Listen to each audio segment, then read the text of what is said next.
सुप्रभात प्यारे बच्चों, आप सब कैसे हैं? आशा करती हूँ आप सब अच्छे होंगे। बच्चों, आज हम नई संजीवनी से पाठ 11 सच्चा मित्र का अध्ययन करेंगे। सबसे पहले हम इसके नए शब्द देखेंगे। गांव, किसान, सम्मान, प्रतीक्षा, आवारागर्दी, घूमना, संकट, बनिया। तो चलिए अब हम इस कहानी का अध्ययन करते हैं। किसी गांव में एक किसान रहता था। उसका नाम था रामनाथ। गांव में सभी लोग उसका बहुत सम्मान करते थे। रामनाथ सबसे मिलजुल कर रहता था। उसका एक पुत्र था मोहन। वह सारा दिन घूमता फिरता रहता था और बहुत रात गए घर लौटता था। रामनाथ और उसकी पत्नी को उसकी प्रतीक्षा में देर रात तक जागना पड़ता था। एक बार रामनाथ ने आधी रात को घर आने पर पुत्र से पूछा, बेटे, तुम देर रात तक कहाँ घूमते रहते हो? कल से जल्दी घर आ जाया करो, नहीं तो ठीक नहीं होगा। पुत्र ने उत्तर दिया, पिताजी, आप व्यर्थ ही नाराज हो रहे हैं। मैं कहीं आवारागर्दी नहीं करता हूँ। मित्रों से मिलने जुलने में देरी हो जाती है। रामनाथ ने पूछा, ऐसे तुम्हारे कितने मित्र हैं जो उनसे मिलने जुलने में आधी रात हो जाती है? अब आपको क्या गिनाऊं? मेरे मित्रों की संख्या काफ़ी अधिक है। आपको जानना चाहिए कि आज के ज़माने में वही बड़ा समझा जाता है जिसके अधिक मित्र हो। पुत्र ने सफाई दी।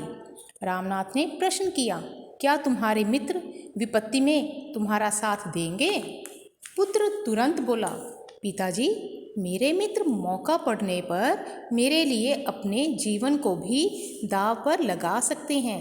वे मेरे सच्चे मित्र हैं। रामनाथ ने कहा, अच्छा, तब तुम अपने मित्रों को कल रात को 2 बजे गांव के बाहर पीपल के पेड़ के पास बुलाओ। मैं देखना चाहता हूँ कि तुम्हारे कितने मित्र वहाँ आते हैं। यदि तुम्हारे मित्र वहाँ नहीं आए तो मैं रात में तुम्हारा घूमना बंद कर दूंगा। पुत्र ने अपने मित्रों को पीपल के पेड़ के पास बुलाने की बात स्वीकार कर ली। उसने अपने मित्रों को दूसरे दिन रात को 2 बजे नियत स्थान पर आने को कह दिया। जाड़े का मौसम था। रामनाथ काला कंबल ओढ़कर अपने पुत्र के साथ पीपल के पेड़ के नीचे बैठकर पुत्र के मित्रों के आने की प्रतीक्षा करने लगा। 2 बज गए, 3 बज गए, यहाँ तक कि प्रातः तक वहाँ कोई मित्र नहीं आया। पुत्र बहुत लज्जित हुआ। सवेरे 7 बजे 2-3 मित्र आंख मलते हुए आए और उन्होंने बताया कि नींद आ जाने के कारण वे नहीं आ पाए थे। शेष मित्र तो आए ही नहीं। पुत्र ने अपना सिर झुका लिया। अब रामनाथ ने कहा, बेटा, तुमने अपने मित्रों का हाल देख लिया। अब चलो, मैं तुम्हें अपने मित्रों से मिलवाता हूँ।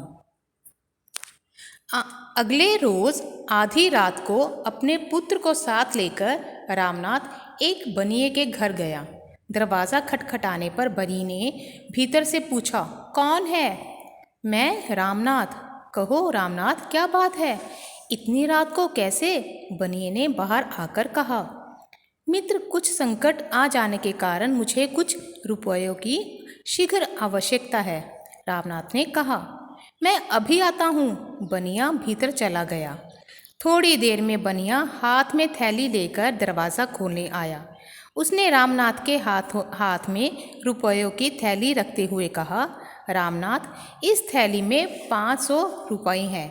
बताओ और कितने रुपए चाहिए? रामनाथ ने बनिए की थैली वापस करते हुए अपने बेटे से कहा, देखो, यह बनिया मेरा आधा मित्र है, क्योंकि वह केवल धन से ही सहायता कर सकता है। अब चलो, मैं तुम्हें दूसरे मित्र से मिलवाता हूँ। अब वे दोनों एक पहलवान के घर पहुँचे।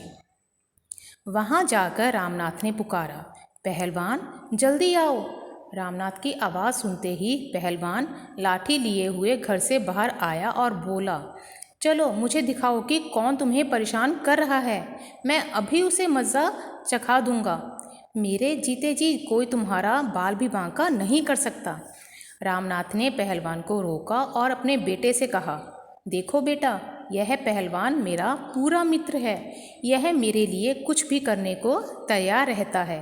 बिना कुछ बताए ही यह जान गया कि मैं किसी विपत्ति में ही रात के समय इसे पुकारूंगा।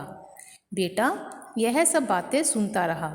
फिर पिता ने उसे समझाया, बेटा खूब जांच परख कर किसी को अपना मित्र बनाना चाहिए।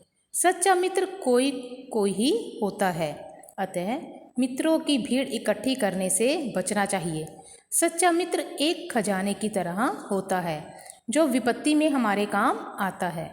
पुत्र ने कहा, पिताजी मेरी आंखें खुल गई हैं और अब मैं अच्छी तरह से सोच समझकर ही मित्र बनाऊंगा। तो बच्चों, एक फ्रेंड सबसे अच्छा मार्गदर्शक होता है जो आपको आगे बढ़ने में अच्छे सुझाव देता है और आपके हर कदम पर सकारात्मक मदद करता है और आपके जीवन में नई उमंग, एक उत्साह भर देता है और जो सुख दुख में हमेशा काम आता है। तो बच्चों, अब आप इस पाठ को अपनी पुस्तक में से ध्यानपूर्वक पढ़ेंगे और समझेंगे। अब देखेंगे इसके शब्दों के अर्थ। प्रतीक्षा का अर्थ होता है इंतज़ार। नियत का अर्थ होता है तय या निश्चित। विपत्ति का अर्थ है मुसीबत। लज्जित का अर्थ है शर्मिंदा। स्वीकार का अर्थ है मंजूर। आँख खुलना का अर्थ है सच्चाई जान जाना। आँख खुलना एक मुहावरा भी है। तो बच्चों, अब आप इस पाठ के नए शब्द और शब्दार्थ अपनी कार्यपुस्तिका में करेंगे। धन्यवाद।